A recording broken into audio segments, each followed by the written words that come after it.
Samuel Abdurrahim, anak lelaki berusia 7 tahun, tinggal berdua bersama pengasuhnya, sementara orang tuanya sudah bercerai dan ayahnya sibuk mengurus bisnis di luar kota. Samuel pergi keluar rumah untuk bermain sepeda sendirian, dan ia tidak pernah kembali selama 6 tahun lamanya.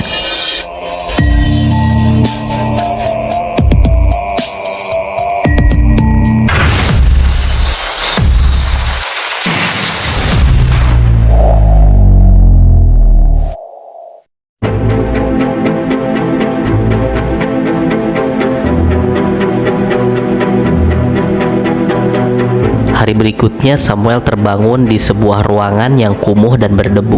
Semua ingatannya hilang, bahkan ia tidak bisa mengingat namanya sendiri. Yang tersisa hanya samar-samar bayangan saat ia menaiki kereta api dengan seorang pria yang membawanya ke suatu daerah di pinggiran kota Lagos. Saat Samuel termenung, tiba-tiba datang seorang wanita berumur sekitar 30 tahunan. Kita sebut saja namanya Juhainah. Juhainah membawakan makanan untuk Samuel. Makanan itu telah dicampuri sesuatu yang perlahan akan terus menghapus ingatannya. Setelah beberapa hari terisolasi, akhirnya Samuel bisa menghirup udara bebas. Tapi nyatanya itu bukanlah sebuah kebebasan. Juhainah memperjualbelikan Samuel dari satu tangan ke tangan yang lain. Samuel bekerja dengan menuntun pengemis buta untuk meminta-minta. Setiap hari ia berjalan untuk bertahan hidup di jalanan yang keras, tidur di tempat umum, ditemani udara dingin dan kesepian. Suatu hari saat mencari sisa makanan di tempat sampah, Samuel menemukan selebar koran. Berita utama di dalam koran tersebut menyatakan sebuah sayembara, bahwa siapa saja yang menemukan putra mereka bernama Samuel Abdurrahim akan mendapatkan bayaran yang fantastis.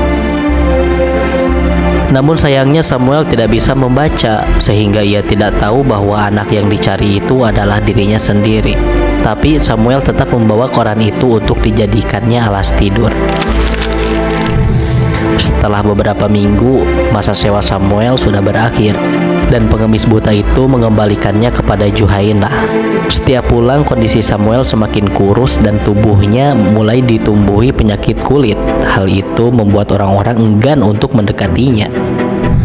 Beberapa tahun telah berlalu. Sudah banyak sekali penderitaan yang Samuel hadapi, dari kelaparan, kekurangan gizi, tidak punya teman, dan menjadi bahan bulian sudah menjadi kesehariannya.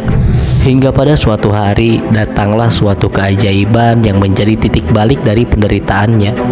Koran usang yang selama ini menjadi alas tidur Samuel ternyata menyimpan sesuatu yang akan mengubah hidupnya. Juhainah yang menemukan koran itu membaca sebuah informasi penting di dalamnya, tapi bukan tentang orang tua yang mencari Samuel, sebab Juhainah sendiri tidak tahu identitas Samuel yang sebenarnya. Tapi ini tentang sebuah acara amal yang akan diselenggarakan oleh para dermawan kaya. Acara itu terbuka untuk umum di Winners Chapel, sekitar 25 km dari Lagos. Melihat kesempatan itu, Juhainah menyarankan para pengemis untuk memanfaatkan acara tersebut demi mendapatkan keuntungan. Berangkatlah Samuel pada bulan Desember tahun 2000 dari pinggiran Lagos menuju Winners Chapel bersama seorang pengemis yang menyewanya. Saat itu kondisi Samuel sangat memprihatinkan.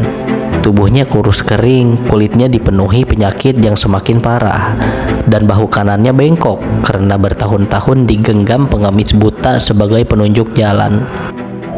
Begitu tiba di acara tersebut, penampilan Samuel sangat berbeda dengan para pengunjung lainnya. Di tengah kemewahan pakaian para tamu, Samuel berdiri dengan baju compang-camping dan tubuh kotor.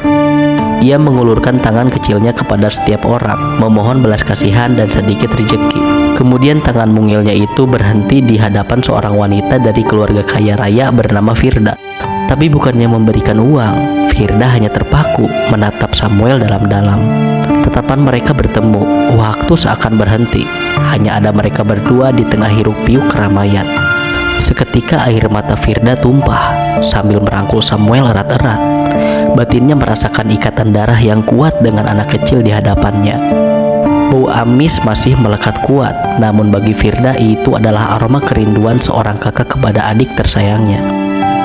Bertahun-tahun Firda telah mengembara, berpindah-pindah dari satu kota ke kota lain hanya untuk mencari Samuel. Dan di hari ini, keajaiban itu datang. Ini bukan sekedar kebetulan. Ini adalah takdir yang telah digariskan Tuhan. Setelah itu Firda menebus Samuel dari Juhaina, sehingga bayangan belenggu perbudakan yang selama ini mengikat Samuel sirna seketika. Samuel pulang dengan sambutan yang meriah. Rumah yang dulu pernah ia huni kini dipenuhi dengan tawa dan tangis haru keluarga. Berita tentang Samuel tersebar luas dengan cepat. Semua orang yang pernah membulinya pun tercengang. Mereka tak pernah menyangka pengemis kecil yang kotor itu adalah putra dari keluarga kaya dan terpandang. Butuh waktu bagi Samuel untuk mengingat kembali dirinya, mengingat keluarganya, dan mengingat kehidupannya di masa lalu. Tapi Tuhan perlahan mengembalikan ingatannya sebagai anugerah yang tak ternilai harganya.